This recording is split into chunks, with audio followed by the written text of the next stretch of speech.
प्यारे बच्चों, कैसे हैं आप सब? आशा करती हूँ आप सब अच्छे होंगे, स्वस्थ होंगे। स्वागत है आपका इस कक्षा में। आइए आज हम पढ़ते हैं हिंदी व्याकरण का पाठ 6 शब्द भंडार। शब्दों के द्वारा ही भावों को अभिव्यक्त किया जाता है। विचार चाहे बोलकर प्रकट करने हो या लिखकर, इसके लिए शब्दों का सटीक प्रयोग करना आवश्यक है। अपनी भाषा को प्रभावशाली बनाने के लिए अधिक से अधिक शब्दों का ज्ञान होना चाहिए। शब्दों के विभिन्न रूप जानिए। पर्यायवाची शब्द। यहाँ कमल के लिए कई नाम दिए गए हैं और सभी के अर्थ समान हैं। तो इस प्रकार जिन शब्दों के अर्थ में समानता होती है उन्हें पर्यायवाची शब्द या समानार्थी शब्द कहते हैं। पंकज, सरोज, जलज, नीरज, ये सब किसके पर्यायवाची हैं? कमल के।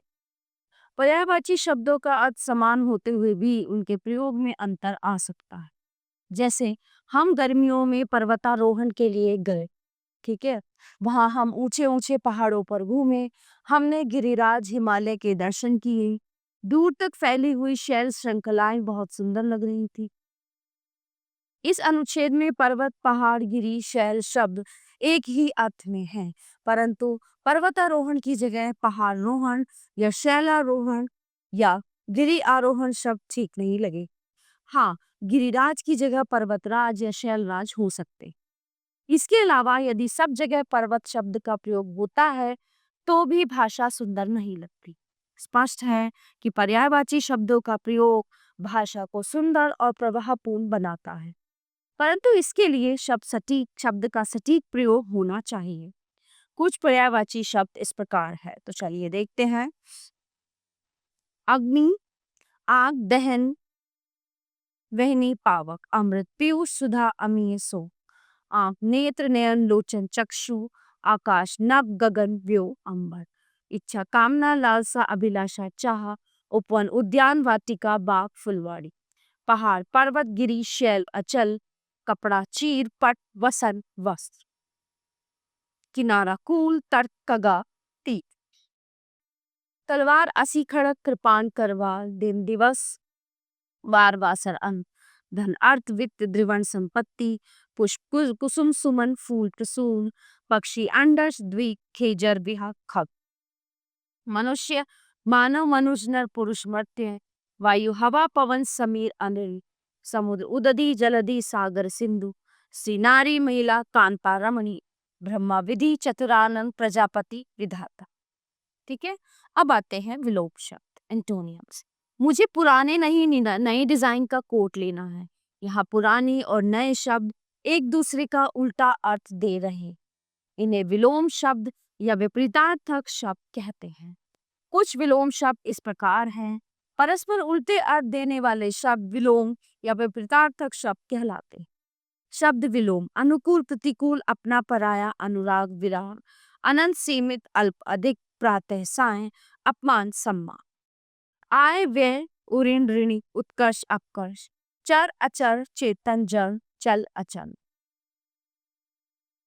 अंधकार, प्रकाश, अवनति, उन्नति, अनुग्रह, विग्रह, अर्वाचीन, प्राचीन।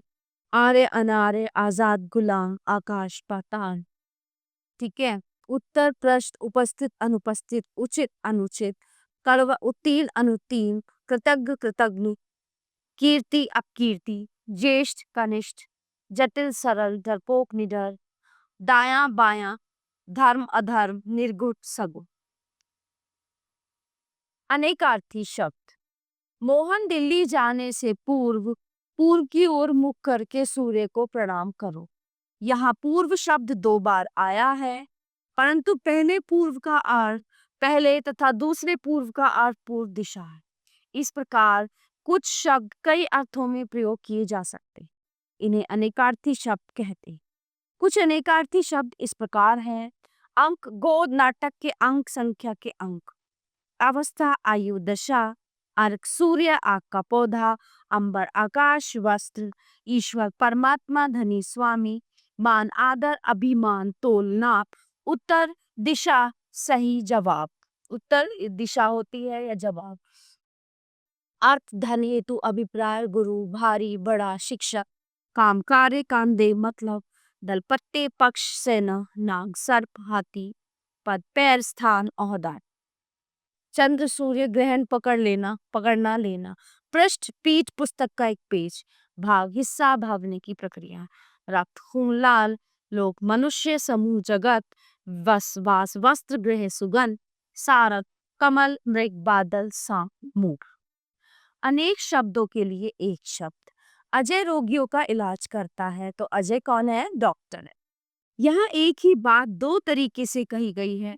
पहले वाक्य की अपेक्षा दूसरा वाक्य अधिक सरल और सुंदर है, क्योंकि यहाँ अनेक शब्दों की जगह एक शब्द का प्रयोग करने से भाषा में प्रभाव एवं स्पष्टता आ गई है। कुछ अनेक शब्दों के लिए एक शब्द। जिसका इलाज न हो सके असाध्य, जिसका कोई पार न हो अपार, जिसका अंत न हो अनंत, जिसकी सीमा न हो असीम, जिसका कोई शत्रु न हो अजात शत्रु, जिसका कोई रक्षक न हो अनाथ, जिसका भाग्य अच्छा न हो अभागा, जिसका आदि न हो अनादि, जिसके समान दूसरा न हो अद्वितीय, जिसमें धैर्य न हो अधीर। 8 अध्यायों का समूह अष्टाध्यायी, जिसका पति मर गया हो विधवा, जिसको सुनाई न दे बधिर, जिसके 3 कोने हो त्रिकोण, बिना वेतन कार्य करने वाला अवैतनिक, जिस पर अभियोग चलाया गया हो अभियुक्त, जिस स्त्री के संतान न हो बंध्याबान, जो किसी का पक्ष ले पक्षपाती। समश्रुति भिन्नार्थक शब्द। जलज कमन जलद बाग। हिंदी में कुछ ऐसे शब्द होते हैं जो पढ़ने और सुनने में लगभग एक जैसे लगते हैं, परंतु उनका अर्थ अलग ही होता है।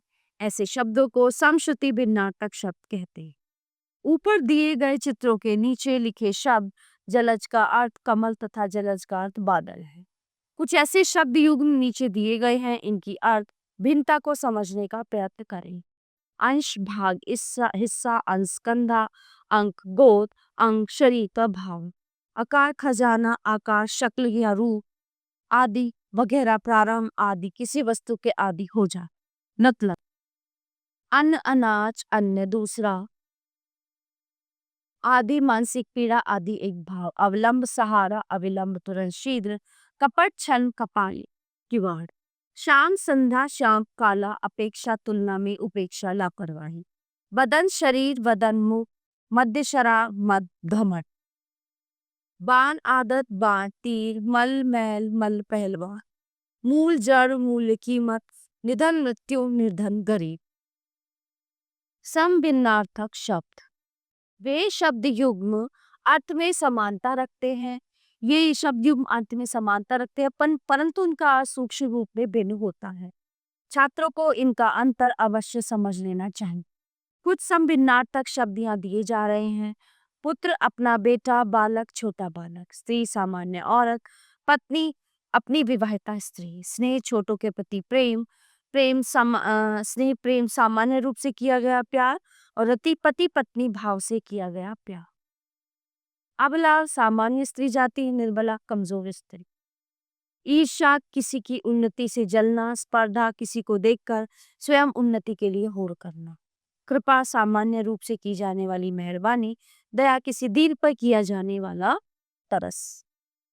अभिनंदन अपने से बड़ों का विधि पूर्वक सम्मान करना।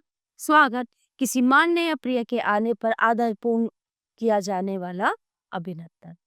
तो आइए दोहराते हैं हमने क्या पढ़ा। अर्थ के आधार पर शब्दों के कई भेद होते हैं। समान अर्थ देने वाले शब्द पर्यायवाची कहलाते हैं। उल्टे अर्थ देने वाले शब्द विलोम शब्द कहलाते हैं। कुछ शब्द सुनने में एक जैसे लगते हैं परंतु उनके अर्थ भिन्न होते हैं। प्यारे बच्चों, ये पाठ यहीं पे समाप्त होता है। आशा करती हूँ आपको अच्छे से समझ आया होगा। मिलते हैं अगली कक्षा में। धन्यवाद।